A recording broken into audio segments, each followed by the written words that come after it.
I was gonna do a best ball mania draft today, but instead we're doing the mini Schnauzer 2 because that launched earlier this afternoon. So let's get to it. I'm already in the draft, so let's draft.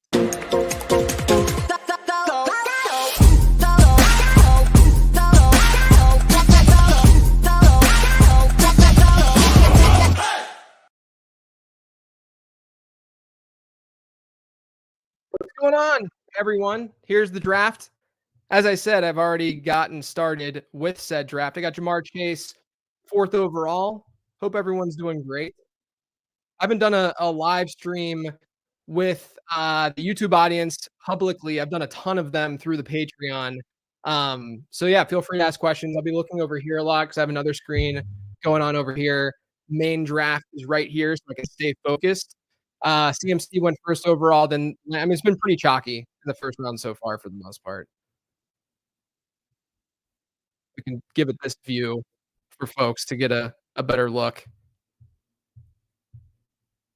I went Jamar Chase again, chalky pick, but I do feel like he gets drafted in the right spot. Fine if you want to go Justin Jefferson or RSP if you really wanted to. Obviously, want to go pretty wide receiver heavy in these drafts. It's gonna be maybe a little bit different with the Schnauzer compared to Best Ball Mania. Just a different group clientele, if you will. So I'm wondering if we're gonna see maybe wilder ADP than we typically see. We'll find out. Would it make sense to use underdog ADP in home league since it's considered sharper? Not necessarily. Um, like my redraft rankings are a little bit different than my underdog rankings are because you have to play into the wide receiver heaviness of it all. I think that you'll be better off using underdog. Like if you have the exact same scoring settings, you'll probably be better off using underdog ADP than the ADP like on the site you're drafting at. But I do think you still have to cater towards what your individual market in your league is saying and doing. Nothing crazy so far. Jonathan Taylor sometimes slips, but he did not slip here. Saquon Barkley slips. I think with Jamar Chase, if we're looking for week 17 correlation, someone said there's a webcam mic selected. I'll have to check. No, not a webcam mic. Should be this mic.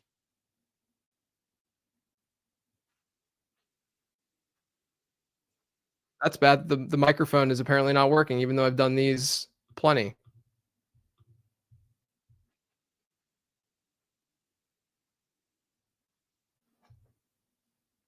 I'll let my internet. Huh. It's weird. Looks like I'm on the clock. I've been getting a ton of Jalen Waddle. I think I'm gonna get Jalen Waddle here with Jamar Chase and pair him up. I'm gonna give the mic a little time. I'm gonna give the internet a little time to settle and chill for a second. Hopefully it comes back.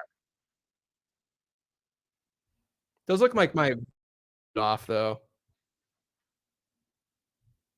Okay, Chris says it's good now. That's anyway. I got Jalen Waddle. I said I'm becoming a best ball bro earlier. The one that dropped today that I was gonna not draft Jalen Waddle anymore.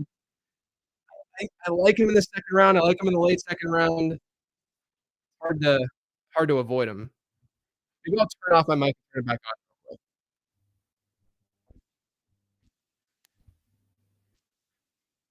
It's weird. I do plenty of streams. I don't know why the mic wouldn't be working.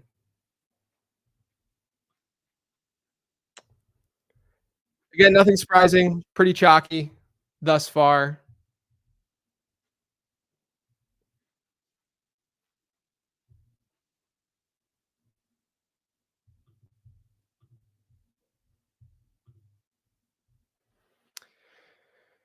So I get Jalen Waddle. The Tyreek manager is probably mad. This is a wide receiver heavy draft. I mean, people are not biting on Achan right now. If Achan's there, you can see my rankings here. I look at ADP. I kind of flip back and forth.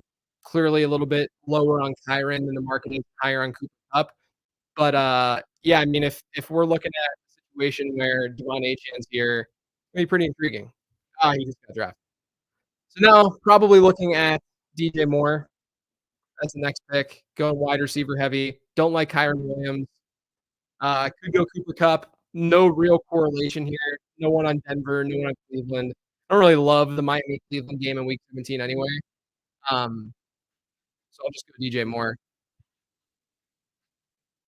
Get some of that weekly upside. Is the microphone sounding any better?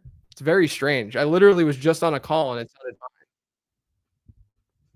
I've done like thousands of live streams, not on this channel, but thousands of live streams before, just in like on the internet through the same service.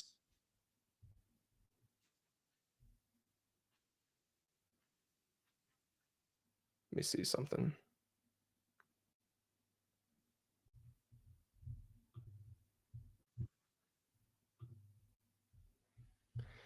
Let's go back to the draft board. Mostly better now, but definitely not what it's supposed to be. Still the same. Seems better when you are closer, like this close. Hello, hello, hello. I can sit real close to the mic.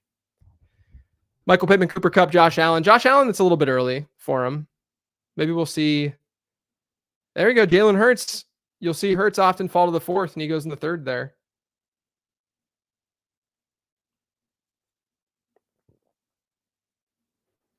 I'll stick closer to the mic if that's somehow, for whatever reason, the issue. Very strange. So Jalen Hurts and Josh Allen go. They often fall to the fourth. I'm mostly getting Allen fall to the fourth, or if I'm in that late third area, and I have AJ Brown in the late first. He went eighth overall here. You can often get him in like 10, 11. Sometimes I'll go Hurts there, but I often just wait it out because usually teams aren't going to be in a hurry to draft Hurts if they don't have one of his pieces.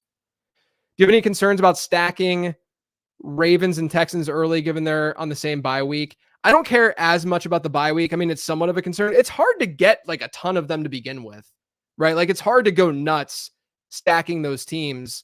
If you're in the front half of the draft, like the 101, 102 spot, you end up getting like a Nico and Stephon Diggs, and then maybe you can get a Mark Andrews later. Yeah, there's some concern, but you're not going to have like 5 to 7 guys from those teams more than likely, just because it's tough to. Or, they're tertiary, secondary players if you are, like Rashad Bateman and stuff. I wouldn't say that I have too much concern. I think, though, most of my stacks, like I'm not getting a ton of CJ Stroud. Like I'm fine with getting sort of mini game stacks with that game because I don't love the value of Stroud. I don't mind Jackson so much. But yeah, it's mostly the way that I'm getting my exposure to that Texans Ravens week 17 matchup. Hopefully the mic is sounding a little bit better now.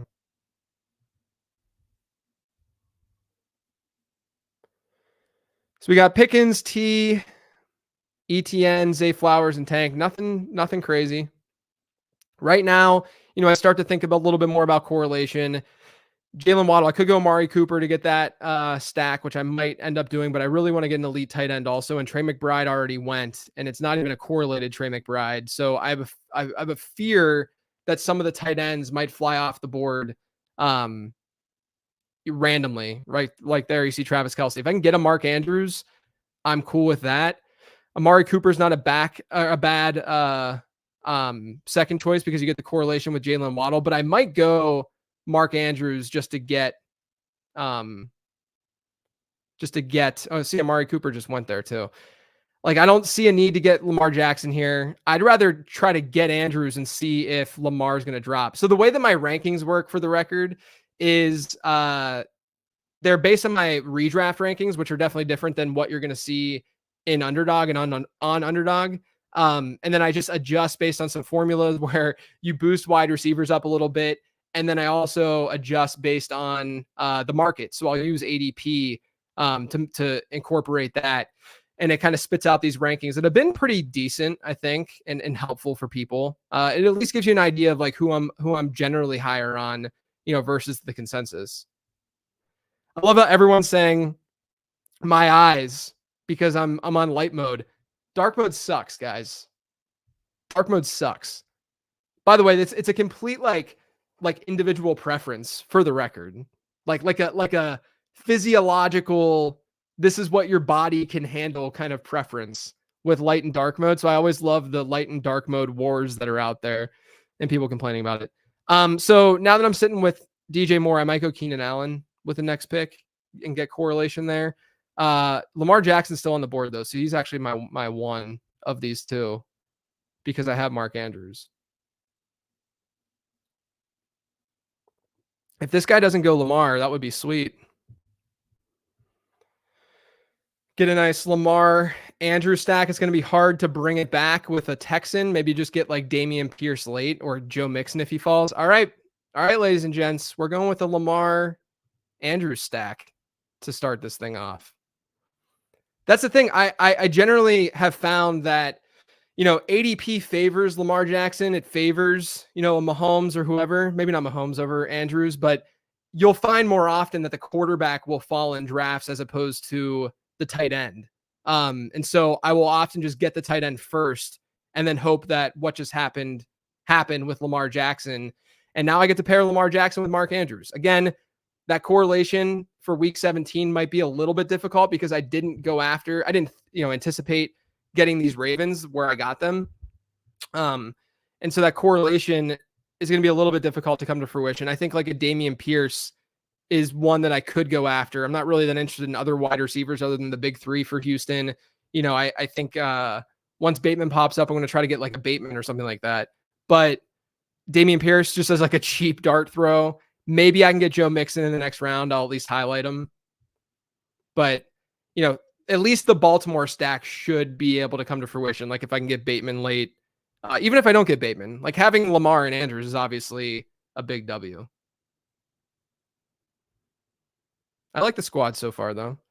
You get Chicago. I don't mind the Chicago-Seattle Week 17 game either. I've gotten a lot of stacks there. Geno Smith is one of my highest rostered quarterbacks thus far. It's just a fairly easy stack to get if you get one of those Seattle wide receivers. And then obviously there's a lot of Chicago pieces. Zach Charbonnet is one of my highest rostered players in general right now because I think he's being drafted at his projection. Then obviously he has the upside of what happens if Kenneth Walker gets hurt. Here's this board. We'll look at this board. It's more fun. I'd focus more on Denver-Seattle correlation. Don't think it's worth it to force a Dameon Pierce, Dalton Schultz definitely not Dalton Schultz. I'm not very high on Schultz at all. I barely drafted him. There goes Joe Mixon. I agree, though. I'm not going to like force Dameon Pierce. Dameon Pierce is more so like maybe if I just need to fill a running back spot round 18, I'll go that route. I'm not going to force it, though. Fast forward to the end of the draft, I'm forcing it. But, hopefully not. I'm leaning more Tez Walker late over Bateman these days. Look, Tez at least has the profile of what we look for in best ball. He has the high upside, big playability. I'm going to be out on the clock here in a sec. I just didn't love him as a prospect. I don't mind the dart throw though for best ball. Like if I don't get Bateman here, sure, I'll get Tez Walker when no one's caring about Tez Walker. Geno probably my fave late round QB. Yeah. I think we go at Dunze. This is one of those situations too, where if we get a Chicago stack, and then bring it back maybe next round with JSN, I'm not going to force it with Caleb Williams. I'm just going to have that game stack and just get a cheap quarterback late with maybe some correlation in the lineup and some stack in the lineup with another late round player. Like oftentimes I'll just do that with since I have the elite quarterback and tight end, we're going to go Rome Odunze here. Since I have that elite quarterback and tight end, I don't really want to invest a lot. Like getting Caleb Williams just isn't necessary because I can get a running because I'm going 0 RB here. I can get a running back, in that area where I'd be getting Caleb. I can get an RB like a Brian Robinson type. And then, I'm getting a better player in that running back spot because Caleb Williams is going to hypothetically crack this lineup very often with Lamar Jackson there. That's the whole point of getting an elite quarterback is you don't need to spend up and get more quarterback or spend up and get another quarterback. You just wait. And there's a lot of viable guys late. Like Geno, who we're talking about. Geno actually might be the guy that we want to get here if I can get JSN with this next pick. Like I think the ideal situation here is JS team looks good, but have you considered drafting a running back? Yeah, kinda. I mean, right now we're kind of in the dead zone. I haven't had a ton of Aaron Jones. Usually go wide receiver here. JSN is would be fantastic for this squad though. I mean, DeAndre Hopkins isn't a bad option either, but hopefully Hopkins just goes because he's ahead of him in ADP, and then JSN for that correlation with Chicago. Yeah, baby, perfect. Yeah, I know. I know you're doing the Denny bit. I get it. I get it. My face looks so red on today's stream. I feel like the lighting in here is weird. All right. Aaron Jones goes. All right, nothing. All right. This is where I start to flip the switch a little bit and we start to look at running backs. It's a little dead zoney. Someone's making fun of the running back dead zone chatter in here. I did a podcast on it 2 weeks ago. If you guys want to listen to that late round podcast feed. Jameson Williams, the Christian Watson, Jameson Williams stuff. Maybe you can throw JSN in there too. Like maybe people would see JSN as a reach. I just think there's a lot of, I know there's a lot of research that shows that like his year 2 score, my model's year 2 score, his prospect score in this area of the draft, those guys hit at a pretty good rate. We obviously know Tyler Lockett, another year in. There's risk, but new offensive coordinator, new offensive situation there. I could see a scenario where JSN has a good breakout year. I don't think they're going to use him the same way they used him last year, where he had one of the lowest ADOTs in the league. But it's weird because in this area, JSN, Christian Watson, Jameson Williams, it's just a dead area of drafts, right? Like Jake Ferguson going here, Evan Ingram going here, fine, whatever. But you're going to get running backs that, I do like Najee. He's one of my highest rostered running backs because I like that backfield and going after that backfield. But like I barely drafted. I haven't gotten much Ramondre Stevenson. I could go DeAndre Swift to just get more Bears and more guys from that game. That's fine. I don't mind Swift. Jalen Warren. Again, my ranks here are influenced by ADP. So just an FYI. JSN, a good click. Keep pushing running back and snag 3 across. Yeah, exactly. Across rounds 8 to 12. Yeah, I mean, this is going to probably be a 6 or 7 wide receiver build, depending on what the running back room looks like. I've been one of the sheep who have liked Jonathan Brooks at ADP. I don't like Brooks as much in this build though, where you just need some points. Thankfully, someone else took Brooks, but like a Jalen Warren, a Zach Moss, I think Moss would be a good pick here. Haven't gotten a ton of Zamir White. Ideally, wouldn't be getting the problem that I have in drafting running backs at first here, like getting my RB1 in this range, is that I prefer at cost the alternatives in these offenses. Zach Moss and Chase Brown, maybe not as much, but like I like Tajay Spears at cost way more than Tony Pollard. I like Trey Benson, I think, more than James Conner, at cost. So right now there's 3 picks until me. I like Jalen Warren and Zach Moss.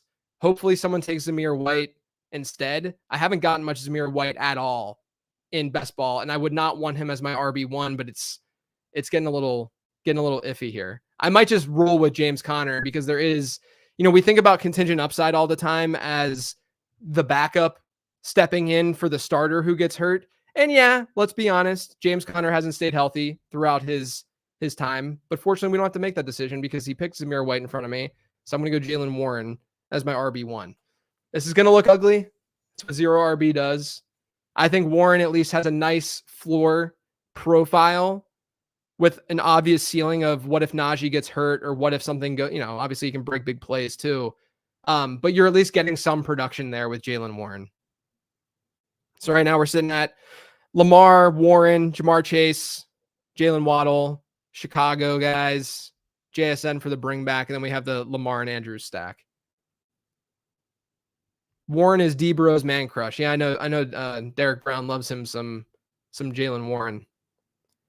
Isn't Zamir going to be a workhorse? Yeah, I mean, to me, Zamir White is kind of a classic dead zone back where it's a veteran going in that range. He's not a year 1, year 2 guy. That's a big, you want year 1, year 2 guy sort of in that RB2 range. He hasn't proven to be a pass catcher throughout his career. They add Dylan Laube, who I think can play that role. And it's not like Vegas has this amazing offense. Like the other guys going around here all have pretty decent contingent upside.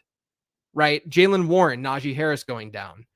Javonte Williams, obviously he could just be the dude, but there's so many guys in that backfield that he could beat out and just see a better production than the projection, or they get hurt. Raheem Mostert, same deal, where there's other guys in that backfield. It's a great offense, etc. Zamir White doesn't really have that.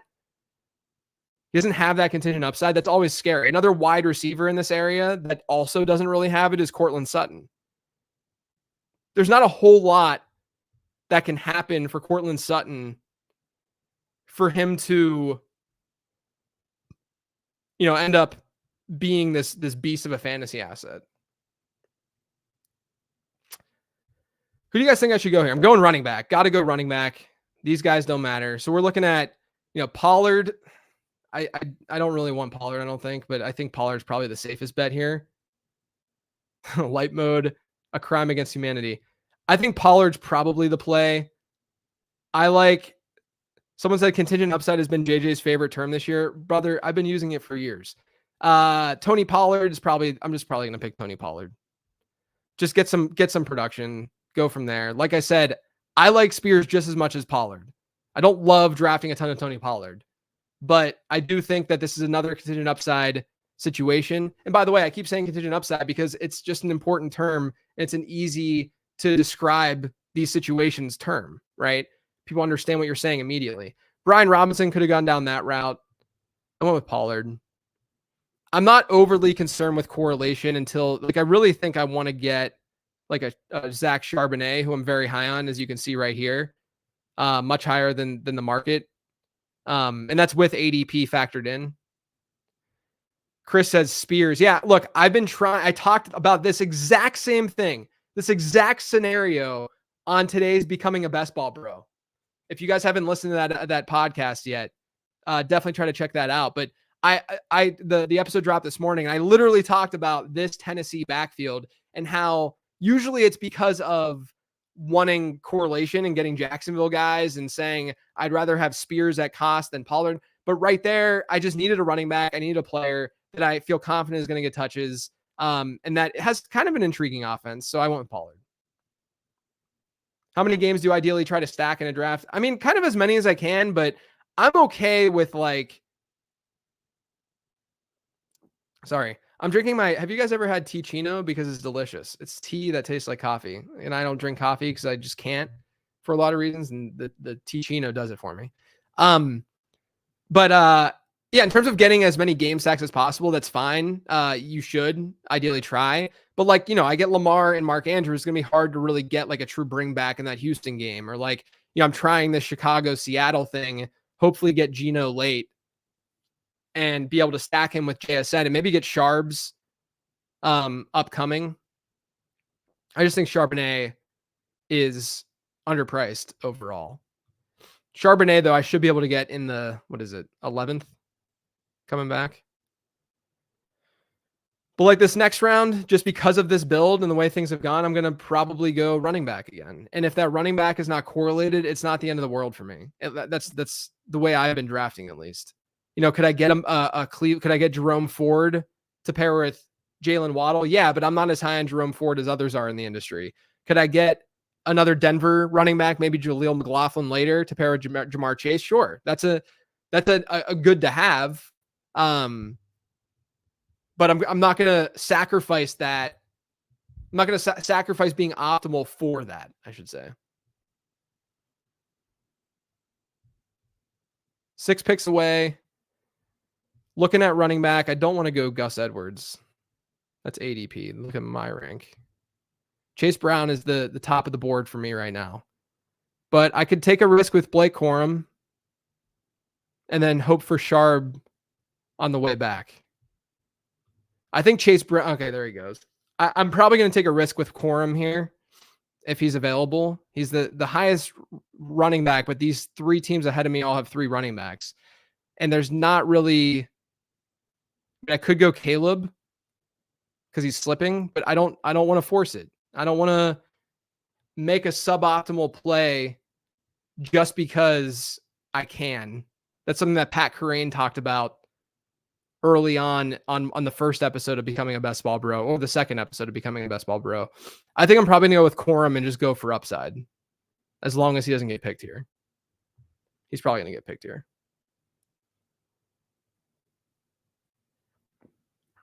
All right, let's go Corum. Let's go upside. No correlation. That's fine. The next pick will be correlation. The next pick, I'm digging deep, and I'm going Zach Charbonnet because I think that he is just as good of a pick as a Jerome Ford, as a Zeke. I think that we're making a lot of assumptions about how that backfield is going to be split. Number one, I do like Kenneth Walker more. I just like the Seattle offense in general. I think that the new offensive coordinator, the new situation, we could see more passing, more scoring, but also the contingent upside. There's the word again, the phrase again, of Charbonnet is what if Kenneth Walker ends up going down? And if I do get Charbonnet here, it stacks nicely. I'm going to see what this guy's lineup looks like. Yeah, he just picked Caleb Williams just because the value is there. I'm curious, would you guys have gone Caleb in my situation because I already have Lamar? Someone said thoughts on Jaleel this year. I like Jaleel McLaughlin. I think he's a very good back, and I like to draft talent. So Sharbs is the next pick here. He did it. He said the phrase. Every time I say contingent upside, I don't want to say drink.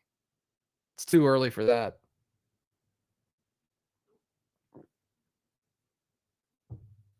Someone has to buy my draft guide. How about that? If you guys aren't already signed up on Underdog, make sure you are, because you can get a free draft guide by using promo code LATEROUND and making a deposit. So Sharbs is not even close to the top of the list, but this is around the point where I'm okay with reaching him by a round, especially whenever I have these correlated pieces. So now I got Sharbs and JSN with the Chicago bring back. If I can get Geno in this lineup, that'd be great. And then just kind of throw a dart, maybe a Noah Fant at tight end, and then just keep picking off these running backs and hoping that some of them end up hitting this year. Chris says that draft guide is a must-have. Thanks, Chris. Appreciate it, man. I've been working on it. Once June hits, I really start getting into it, and I am not close to done yet, and it is June 12th, and it's going out on July 1st, so pray for me. Remember magazines, yeah. Hard to believe that people would do that. People still do it, to be fair.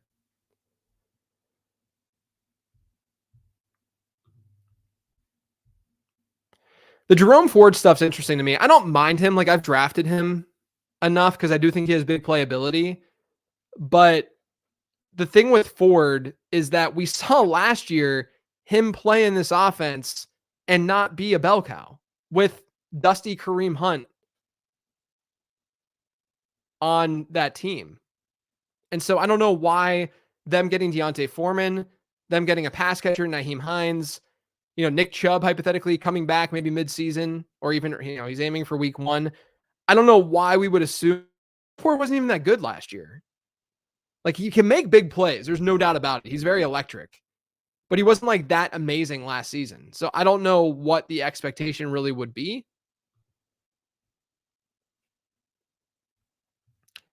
Used code late round on you and did like 25 drafts. That's sweet. Nice. So is it going to be much different from last year? Yeah, it's a lot different. The draft guide this year is going to be a lot different from last year because in years past, I've done things via like looking at round. And so like my dead zone analysis has been, round 3 to round 6 is the dead zone. And this is what you should do and not do in the middle rounds and stuff like that. But all of these platforms and your individual draft room is likely going to be different than that. So your opportunity cost is going to shift, and and who gets drafted in what round is going to shift.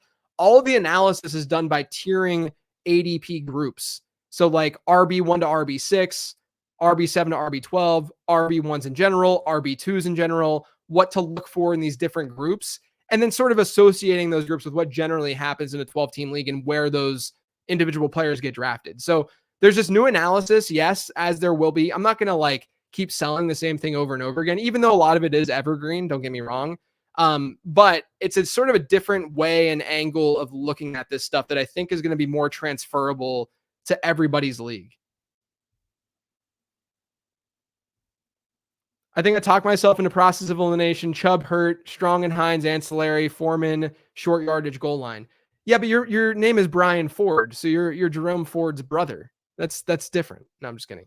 Yeah, no, I get it. I understand that. And it's valid. But I think that those are a lot of pieces still to like for a guy who's not an elite player. I get it enough though. Like I'm not fading the dude. I'm just, giving you an idea of where my head's at. Second year that I bought the prospect and draft guy, by far my favorite tool each season. Thank you. Appreciate that. So I'm definitely not getting Nick Chubb. I could get Jalen Wright here. Let's see what ADP says. I could go with a wide receiver as well and go with like a Jermaine. This is kind of a dead area. Go with like a Jermaine Burton to pair with Jamar. But I think I want to go with Jalen Wright to pair with Waddle and have sort of this mini Miami stack going and getting a rookie running back in there to go with Corum. It's a little bit early, but let's just do it. 10 picks early. I'd say I might have gone if I thought about it more. I really like Jalen Polk, number one, like as a player. Jermaine Burton is kind of intriguing, but if I can, maybe one of them slip, there goes Polk. That's the reverse snipe. I could have gone that direction. Maybe I should have gone wide receiver there, but whatever. I think the running back room is decent enough now that I can just wait, and now I can be flexible with going either position. I think Burton is the next pick. Or if I want to go Chandler and just end the running back stuff. Oh, I got to go Bateman next. Got to go Bateman. I don't mind reaching in this area of the draft a little bit. I think the right pick in hindsight, reach. That was not the smartest pick. And I'm going to do that on these live streams, and I'm going to do that throughout my best ball bro journey. So to anyone complaining about that pick, apologies. We're going to have to force Bateman, though, I think, here because people are drafting him higher and higher, and we want that correlation. So I get Bateman about a round ahead of ADP. Forcing it a little bit the last couple rounds. Understand that. I get it. Sharp pick was a force. The right pick was just a bad one. And then the Bateman pick was a reach. But at least the Bateman pick was for good correlation. I still like the team overall. Prospect Guide is dope. JJ is number one at making mathy things understandable, and you hear his voice in the writing. Thank you. I've heard that a lot about my writing style. I don't try to complicate things. I try to just make things conversational with my writing.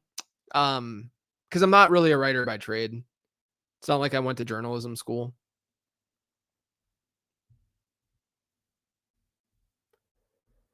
What do you guys think of the squad so far?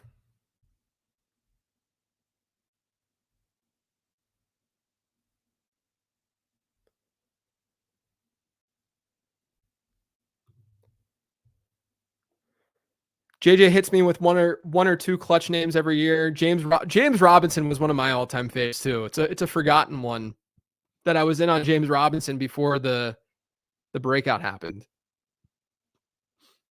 And then you also talked about last year with Rashad White and Jaden Reed. Yes, sir. It's good value on Jermaine Burton. As you can see, my rankings really like Michael Wilson. Angelo McLaughlin would be kind of fun here.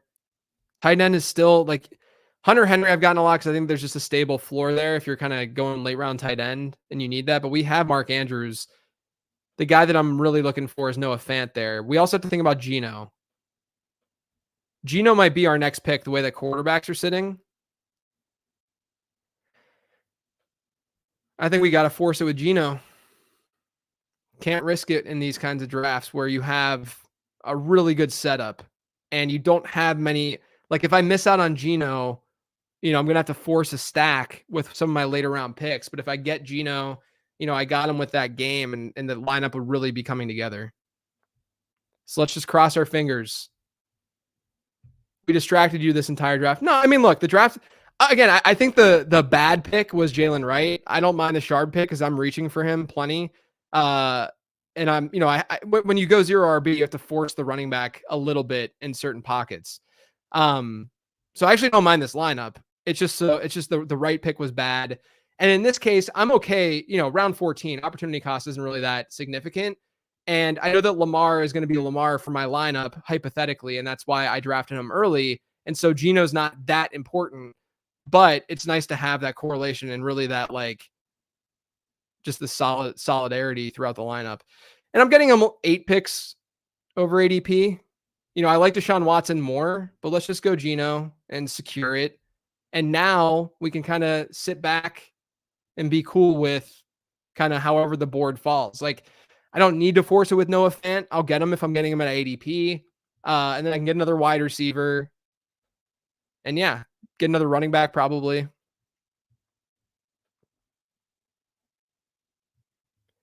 It's good to see how you approach this. Been doing a lot of hero RB. Zero RB feels weird, but I don't hate how it worked out. Yeah, look, I get it. I go with a decent amount of hero RB because I'll get Achan too in these drafts because I was really convinced of that by talking to a lot of the best ball bros and realized that, yeah, the upside is just crazy. But if I get Bijan or Brees Hall or something like that, I think that I'm going to be going that route a lot in my managed leagues, but I'm cool with going zero RB in this format because a lot of these guys that we're getting later are still going to get us some production. They have some of that, here's the phrase, contingent upside. And so they can give you those spiked weeks naturally without the injury to their teammate, but also they have a chance to take over their backfield or be their backfield if the teammate goes down. If you look at these zero RBs that I drafted, every single one of them has that contingent upside. Every single one, legit upside, right? Jalen Wright in the Miami offense. We know what that Miami offense can do. All right, we got to focus really quick. I've been getting a lot of Tyrone Tracy.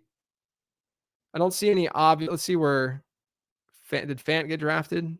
No, he did not. We can get him in the next round. Oh, there goes Otten. I'm just gonna put Fant in here just in case because there's not obvious go-tos here. Should have thought about this before. Kind of want to go Tyrone Tracy, but we'll wait.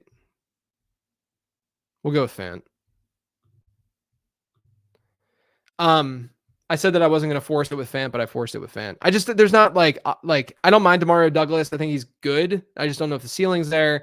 I have maybe a need for Marvin. Maybe I should have gone Marvin Mims because of the Cincinnati situation in the lineup. I don't need to force the correlation though, I don't think, with some of these one-offs. But right now, we're sitting at, okay, let's just get the best running backs and wide receivers for the next 3 picks. ADP matters less and less past what? Round 10 to 12 within reason, of course. Yeah, I'd say around 12 or 13. You don't want to get a round 18 guy then, but I don't mind. All these guys have been a 1-round reach. That's fine. Yeah, I don't mind Mims at this point. I like Michael Wilson, but I don't have any Rams in my lineup or Cardinals, so it's but I've been drafting a lot of Michael Wilson, Javon Baker to get sort of another rookie wide out in there. I've gotten a decent amount of Javon Baker. I've gotten a lot more Jalen Polk though. I think Polk is just a good player. Could maybe go Tez. I don't mind these guys too. And I don't mind Jalen McMillan as a one-off. Plenty of wide receivers still to choose from. Estime bring back. Yeah. That's a good call. Get another rookie running back. We could dig Estime. Thing with Estime, I don't know if he's going to be much of a pass catcher. I like Tyrone Tracy is one of my highest rostered players right now. Because in these rounds and in general in fantasy football, I look for backs who kind of bring a different in these late rounds. I look for backs who kind of bring a different element to their backfields than what's there. And with Tyrone Tracy, you have Devin Singletary and Eric Gray, who are solid, can do it all kind of backs, but they lack explosion, especially, and Singletary lacks size too, obviously, but they lack that explosion. And Tyrone Tracy is a pass catcher who has that explosion. And to me, he's going to be able to find the field, I think. Realistically, at least down the stretch, I think that he could, I don't think he's going to be an every down back, but to get some pass catching upside from a back this late, The offense isn't very good. I understand that, but I'll throw that dart. I'll throw that dart. I feel similarly with Kamani Vidal, who's a little bit more expensive, but with Vidal, Gus Edwards, early down back, lack of pass catching. J.K. Dobbins coming off that brutal injury that running backs don't really come back from, let alone after 1 year, and then also just can't stay healthy. J.K. Dobbins hasn't been able to stay healthy throughout his entire career. Why would you not throw the dart at Kamani Vidal? Now, I know that it could be a zero, hypothetically, but we're playing probability. Like, a lot of these guys could be zeros. I can make the argument that Javon Baker is a zero. I can make an argument that Khalil Herbert doesn't do that much. Although, actually, Khalil Herbert's not a bad get right here. Herbert in this Seattle-Chicago game stack. I doubt he falls. I probably should have drafted him in the last pick with the last pick.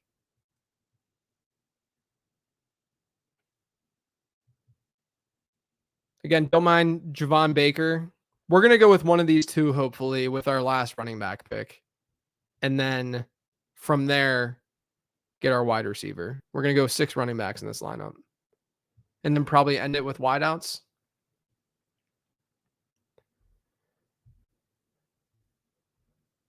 Is it time for Blake Watson propaganda? I just think, I've said this on the podcast, I don't mind Watson. Like, if he were somewhere else, I'd probably be really into him. I just think Jaleel McLaughlin showed us that he's really, really good. And I'm like, why can't McLaughlin just be sort of the realized version of Blake Watson at the end of the day? Right? Like, is Jaleel McLaughlin's rookie season not what we ideally would have wanted from Blake Watson? So why is Blake Watson automatically like going to jump him or be better? No way Gus gets all 500 rushes and Dobbins doesn't feel like a good pick given his lack of legs. Vidal is a reasonable dart throw. Yeah, exactly. And I've seen the argument against him. I get it. Oh, there goes Khalil Herbert. Here's going to go Tyrone Tracy. Just put us on mega tilt. But yeah, I liked Kamani Vidal too as a prospect. Like he, I liked his numbers pre-draft. Then I talked to Matt Waldman on late round perspectives, and Waldman comped him to. We're going to go Tyrone Tracy here. Again, an uncorrelated running back room for sure, for the most part. You got Seattle here, and then Miami with a little bit of Miami. We're going to go wideouts, though, to end this. So here are some wideouts that we can throw a dart at. We can go Elijah Moore for the Miami guys. I like that idea. I like Jalen McMillan just in general. Darius Slayton's just like a cheat. We can get a giant stack a little bit with Tyrone Tracy. Darius Slayton to me is just a cheap way of just getting some production. I think I'm going to go Elijah Moore next. Could have gone Deontay Foreman with that pick too, where I got Tyrone Tracy, but I think Tracy has more upside. Would you consider a late round Sam Howell just to lock up Seattle quarterback? No, I don't generally lock them up in that way. And not only that, but I invested enough capital in Lamar Jackson that I just don't want to do that at quarterback.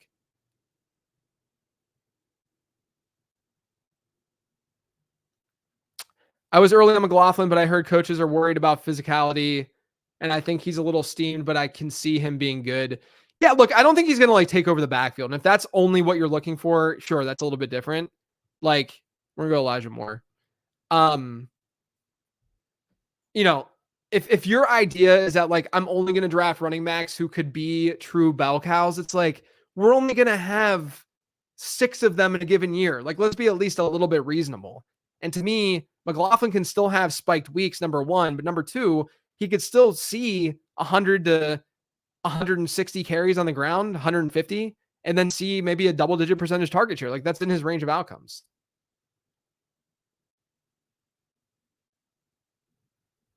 Is Keaton Mitchell someone to keep an eye on? JJ, you're a light mode bro. Yes, I talked about it earlier, man. I'm a light mode bro. Deal with it. This will differentiate me from all the other best ball live streams that are going on. Is Keaton Mitchell someone to keep an eye on this year, or is he better for Dynasty? I'm not really like, I've gotten him sometimes in like these kinds of stacks. Like I could hypothetically have gone that direction for my last running back spot. But yeah, I'm worried about the injury a little bit. With that being said, I think that he's fine as a dart in redraft because you're really trying to look at what's going to happen during the second half and into the playoffs, and he could be healthy by then. Bindle says no hate. No, I know. I'm just giving you a hard time. Oh, man, there goes Darius Slayton. What other wide receiver could we have fun with here?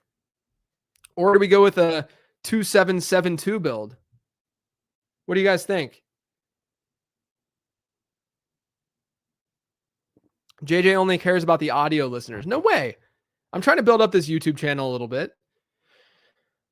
I might. Do you guys think that I can just go running back and maybe just throw the dart at Keaton Mitchell? Because I think the lineup itself is fairly well rounded.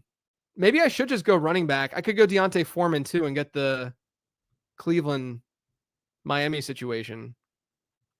I think we go I think we might want to do this. What do you guys think? And go 2-7-7-2? Like these wideouts can get it done.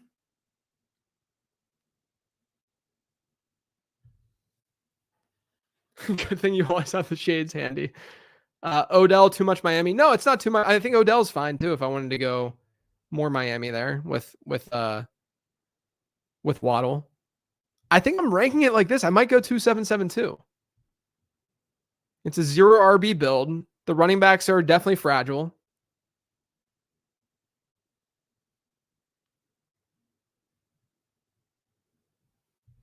What do you guys think? No one said anything about the 2-7-7-2, so I'm going to go for it. We didn't go Keaton Mitchell after all that discussion. Someone said Rasheen Ali. I love Ali as a prospect. I think Ali's one of those guys that even if he gets some, like the instant he gets any steam, like in camp and stuff, and we get some word that he's going to be used in that offense to start the year, I don't think his ADP is going to rise so dramatically that he's not going to be gettable. So I'm okay with not really getting a ton of him right now because he could easily be a 0. If it's a dusty wide receiver versus an upside back, take the latter. What if it's a dusty back? What if it's Deontay Foreman? I do have a decent amount of Deontay Foreman. I'm not going to lie. Don't need any more running backs. I don't know, man. I don't mind a 2-7-7-2 build. Yeah, make sure you guys are subscribed to the YouTube channel and like this video and all that good stuff for me. I'm going to be doing these hopefully every Wednesday. And then once July hits and the draft guide is out, I'll be able to do them more frequently. Right now, I'm just in draft guide hell. Trying to get it done. All right. The decision is coming up. I think we're going to go Foreman. And we're going to get weird. We're going to have 7 backs.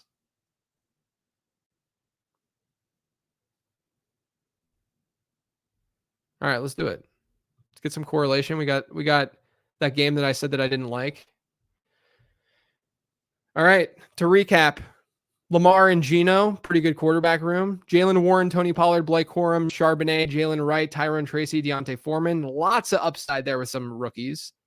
Wideouts, you got Jamar Chase, Jalen Waddle, DJ Moore, Rome Odunze, Seattle, Jackson Smith and Jigba. I don't know why I said Seattle. Rashad Bateman, Elijah Moore. So again, even more correlations. We game stacked, we have the Baltimore stack without a Houston run back. We game stacked Chicago and Seattle, and we game stacked Miami and Cleveland. Miami and Cleveland I don't love, but it's fine. It came together. And I like and as someone said, touchdown upside with Foreman. Yeah. I mean, it's really kind of like the playoff of what I talked about earlier with Jerome Ford. Like, what if Jerome Ford isn't the dude like he wasn't last year? Cool. That was fun. So as I said, I'm going to try to do these more frequently. I'm going to bring this over here. Try to do this more frequently for you guys and with you guys because I am, on this journey of becoming a best ball bro myself. But if you guys could make sure that you like the YouTube channel, that you subscribe to the Late Round Podcast, you do all that stuff for me, I would greatly, greatly appreciate it. Otherwise, thank you for tuning in.